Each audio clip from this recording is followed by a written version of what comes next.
So misconception number 1 stated that 3 minus a negative 4 is the same as 3 plus 4.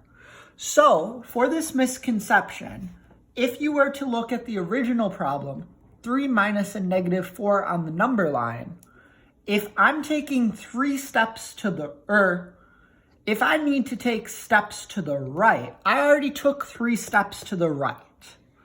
So then if I'm trying to subtract a negative 4, that negative would mean 4 steps to the left. I can't necessarily do that.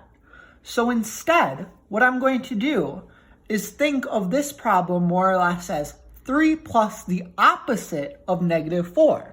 The opposite of negative 4 is a positive 4. So the kid did have a good understanding of taking these two negatives and making them a positive, but by teaching them the language of you're actually doing 3 plus the opposite of negative 4, this helps them have a better understanding when they originally see the problem of 3 minus a negative. Whenever you subtract a negative number later, you are just adding its opposite. So when you look at 3 plus 4, it is essentially the same as saying 3 minus the opposite of 4, which is negative 4. And like I just explained, that is basically saying 3 plus 4, because the opposite of negative 4 is a positive 4.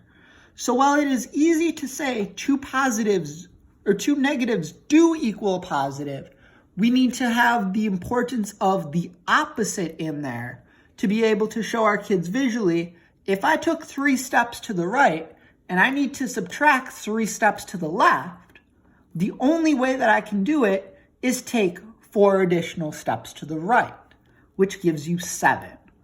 So 3 minus a negative 4 does equal 7, as well as 3 plus 4 equaling a 7. Yet, you just have to remember that importance of the opposite of whatever number is behind.